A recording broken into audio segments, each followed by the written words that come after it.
नमस्कार, बुलेटिन में स्वागत है आपका और मैं हूं आपके साथ जागृति खंतवाल। और बात देवभूमि की। देहरादून में निजी होटलों में भाजपा की ओर से महाजनसंपर्क अभियान के तहत लाभार्थी सम्मेलन कार्यक्रम का आयोजन किया गया। कार्यक्रम में बतौर मुख्य अतिथि मुख्यमंत्री पुष्कर सिंह धामी ने शिरकत की और इस दौरान सीएम धामी ने कहा कि बेरोजगारों को सरकार ने रोजगार दिया है। उज्ज्वला योजना का सभी को लाभ मिल रहा है। तो वहीं कार्यक्रम में प्रदेश अध्यक्ष महेंद्र भट्ट, कैबिनेट मंत्री गणेश जोशी, भाजपा महानगर अध्यक्ष सिद्धार्थ अग्रवाल, टिहरी सांसद माला राजलक्ष्मी सह देहरादून मेयर सुनील उनियाल गामा भी मौजूद रहे।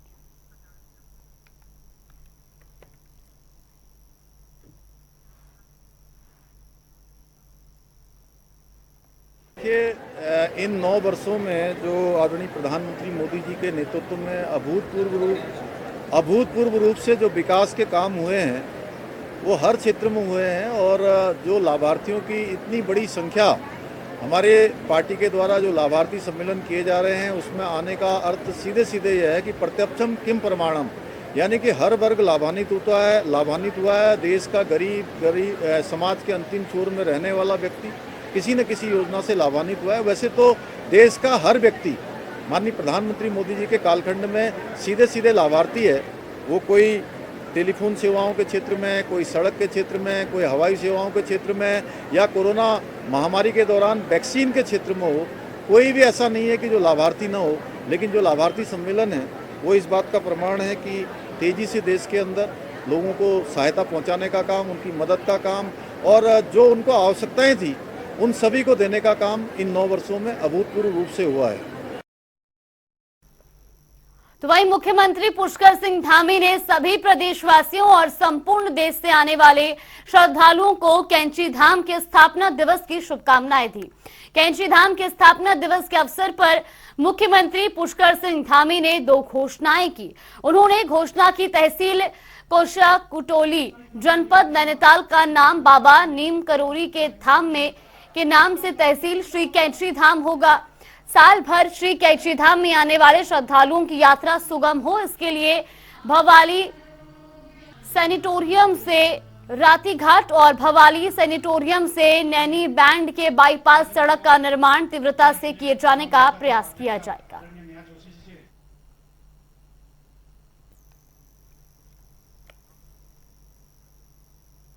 तो वही उत्तरकाशी के पुरौला में कथित लव जिहाद का मामला सामने आने के बाद गुरुवार को बुलाई गई महापंचायत पर रोक लगने को लेकर दाखिल की गई याचिका की सुनवाई नैनीताल हाई कोर्ट में हुई।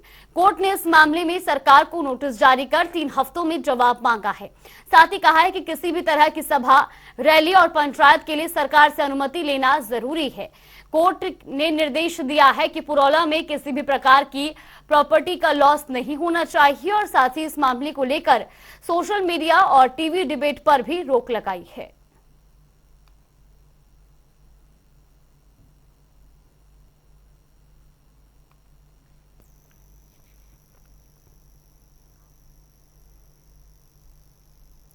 मुख्यमंत्री पुष्कर सिंह धामी ने एक कार्यक्रम के दौरान पुरौला में हो रही घटना को लेकर कहा कि किसी भी समुदाय का व्यक्ति हो, अगर वो दोषी पाया जाता है तो उसके खिलाफ सख्त से सख्त कार्रवाई की जाएगी। वहीं मुख्यमंत्री ने कड़े शब्दों में कहा कि कानून अपना काम कर रहा है। इस घटना का पल पल का अपडेट लिया जा रहा है। कानून को अपने हाथ में लेने वालों पर कानूनी कार्रवाई की जाएगी। गौरतलब है कि पुरौला में हिंदूवादी संगठनों की होने वाली महापंचायत शासन प्रशासन की सख्ती के कारण स्थगित की गई। बता दें कि हिंदूवादी संगठनों ने एक बार फिर 25 जून को बड़कोट में महापंचायत होने की घोषणा की है। तो वही उत्तरकाशी जिले के पुरौला, बड़कोट और नौगांव सहित कई इलाकों में धारा 144 लगाई गई है और पूरे इलाके को पुलिस की पैनी नजर से गिराया गया है।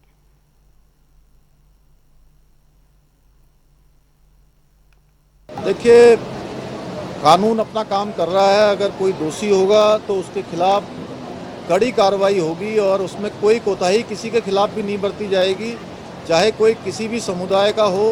कानून किसी को भी अपने हाथ में लेने की इजाज़त नहीं देता है। हम अगर कहीं पर कोई मामला आ रहा है तो जांच कर रहे हैं, जांच करने के बाद उस पर कार्रवाई कर रहे हैं। इसलिए जो कानून रास्ता बता रहा है उस रास्ते पर सबको चलना है।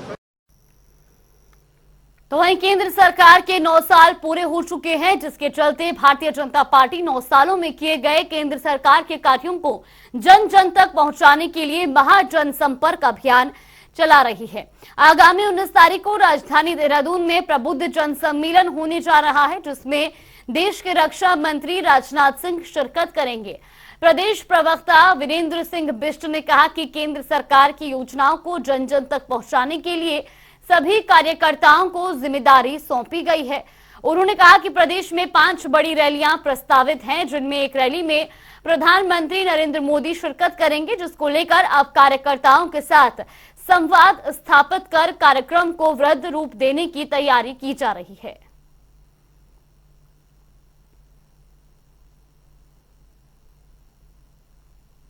देखिए, भारतीय जनता पार्टी आजकल महासंपर्क अभियान में काफ़ी संपर्क और संवाद कार्यक्रम के लिए अपनी बैठकें कर रही है। वर्चुअल बैठकें भी हो रही है। माननीय प्रदेश अध्यक्ष महेंद्र भट्ट जी की अध्यक्षता में बैठकें लगातार हो रही हैं और इन बैठकों में जो आने वाले जो कार्यक्रम हैं उनकी समीक्षा और किस तरीके से कहाँ रैलियाँ होनी है, क्योंकि 5 रैलियाँ प्रस्तावित हैं, जिसमें माननीय प्रधानमंत्री नरेंद्र भाई मोदी जी की भी रैली प्रस्तावित है। इन सभी के बारे में विस्तार से चर्चा की गई है।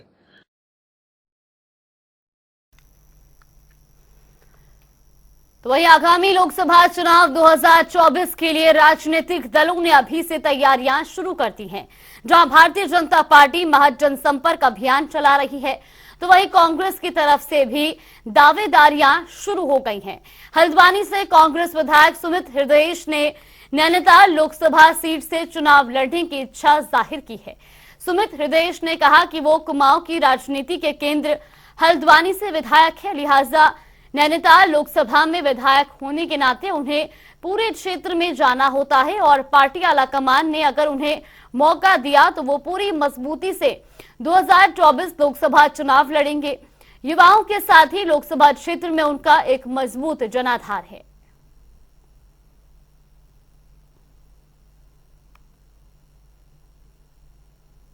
पार्टी अगर भरोसा करेगी, पार्टी टिकट देगी, पार्टी का जो आदेश है सर्वोपरि है, पार्टी आदेश करेगी तो मैं तैयार हूं। मेरी बस सीधी एक बात है, दावेदारी की बात बाद में आती है, दावेदारी नहीं है, दावेदारी बाद में आएगी। पार्टी का जो निर्णय है वो सर्वोपरि है। हाँ, अवश्य एक बात जो तथ्य है, और मैं बड़े नतमस्तक होकर बात कर रहा हूँ, धन्यवाद देते हुए हल्द्वानी की महान जनता को कि इकलौती कांग्रेस की जो सीट जो पूरे जिले में झोले में आई वो यहाँ हल्द्वानी की आई। तो अवश्य नैनीताल जिले में जो भी परिस्थितियां रही, लेकिन हल्द्वानी की महान जनता ने मुझ पर विश्वास करा। तो उत्तराखंड में अपनी पहचान बनाने की कोशिश में जुटी समाजवादी पार्टी ने लोकसभा चुनाव के पहले एक बार फिर कमर कस ली है। हरिद्वार में आयोजित समाजवादी पार्टी के प्रदेश स्तरीय सम्मेलन में जुटे सपा प्रदेशाध्यक्ष और प्रभारी ने लोकसभा चुनाव के लिए दायित्वों को बांट दिया है। इस मौके पर पार्टी को बूथ स्तर तक मजबूत करने पर चर्चा हुई। सपा नेताओं के मुताबिक आगामी लोकसभा चुनाव पार्टी अपने पूरे दमखम के साथ लड़ेगी।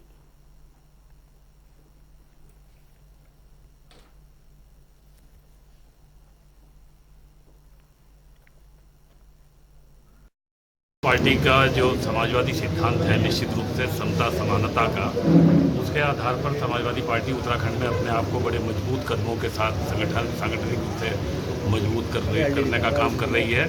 और इस समय राष्ट्र के सामने बहुत बड़ी चुनौती है। सबसे बड़ी चुनौती है संविधान को बचाने की। उसके बाद बेरोजगारी और महंगाई से सभी लोग त्रस्त हैं।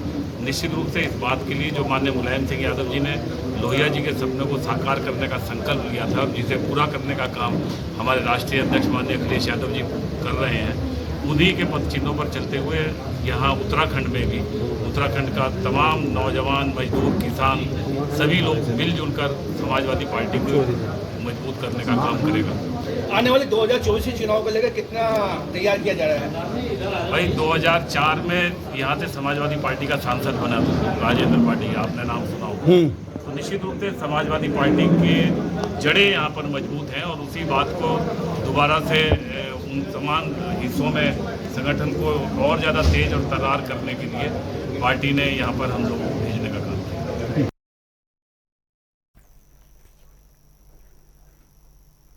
उत्तराखंड में समान नागरिकता संहिता को किस स्वरूप में लागू किया जाए, इसको लेकर दिल्ली के कॉन्स्टिट्यूशन क्लब में समान नागरिक संहिता कमेटी ने जनसंवाद किया। इस जनसंवाद में दिल्ली एनसीआर में रहने वाले उत्तराखंड के लोगों ने अपनी अपनी राय रखी। बता दें कि 27 मई 2022 को उत्तराखंड सरकार ने उत्तराखंड में समान नागरिक संहिता के स्वरूप को लेकर एक कमेटी का गठन किया।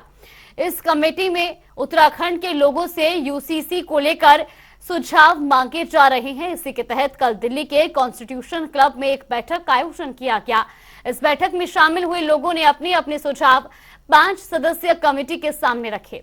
कमेटी की तरफ से बताया गया कि उत्तराखंड में समान नागरिक संहिता के स्वरूप को तय करने के लिए उनकी तरफ से ये आखिरी बैठक है। जल्द ही एक रिपोर्ट तैयार करके उत्तराखंड सरकार को दी जाएगी।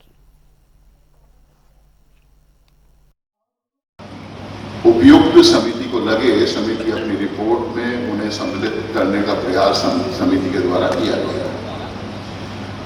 लोगों के सुझावों को इतनी अधिक संख्या को देखते हुए भी समिति ने सुझाव देने की समय सीमा भी पहले 1 महीने निर्धारित की थी, जो बाद में 15 दिन और बढ़ा दी गई थी। जिस विषय पे आज यहाँ चर्चा हो रही है उसके संबंध में 27 मई 2022 को उत्तराखंड सरकार ने एक विज्ञप्ति जारी करते हुए इस विशेषज्ञ समिति का गठन किया।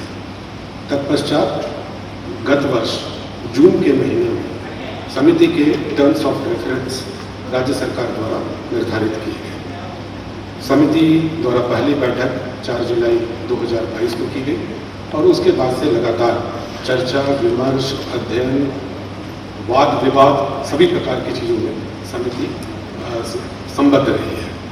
मैं बहुत दिनों से इसमें थोड़ा बहुत पढ़ भी रहा हूँ, सुन भी रहा हूँ। जो लास्ट वक्ता थे मैंने उनको भी सुना, लेकिन मुझे बड़े दुख की बात है जो मैं कह रहा हूँ कि उत्तराखंड का जो एक कानून था उसके बारे में आप लोग भी नहीं जानते हैं। उत्तराखंड के बारे में आप जानते होंगे कि एक खास फैमिली लॉ था जो 100 साल पहले उत्तराखंड आज उबल रहा था, और उस मित्राक्षा जब वहाँ थोपी गई थी तो वहाँ के खास समुदाय भिड़ रहा था। उनकी अपनी शादी और ये सारी परंपराएं थी, आज आपके पास है जिसका कोई नॉलेज नहीं थी।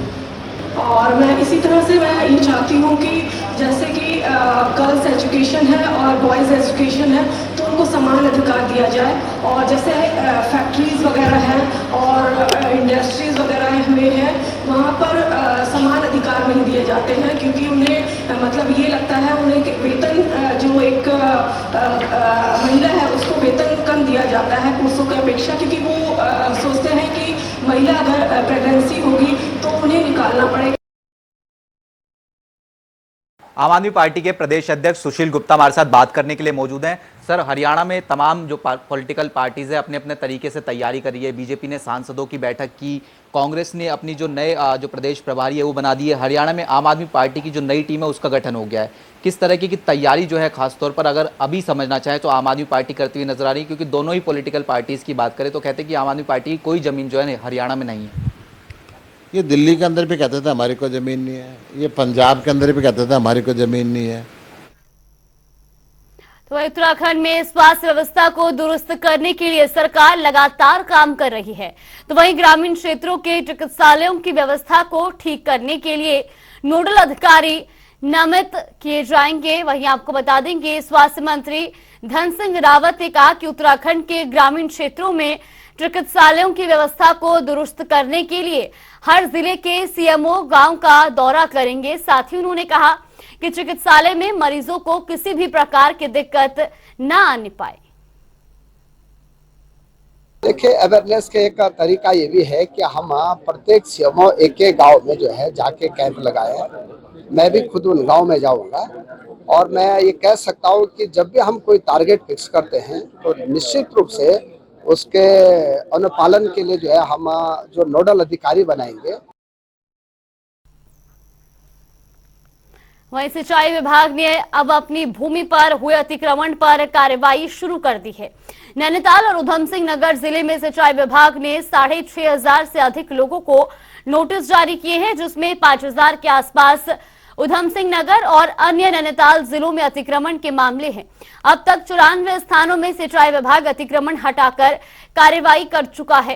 तो वहीं सिंचाई विभाग के मुख्य अभियंता संजय शुक्ल के मुताबिक शासन के निर्देश पर सिंचाई विभाग की भूमि से अतिक्रमण चिन्हित कर नैनीताल और उधम सिंह नगर के सभी सिंचाई खंड ने अपने अपने स्तर पर अतिक्रमण पर नोटिस जारी किए हैं और जैसे जैसे पुलिस बल मिलता रहेगा वैसे वैसे अतिक्रमण हटाए जाएंगे।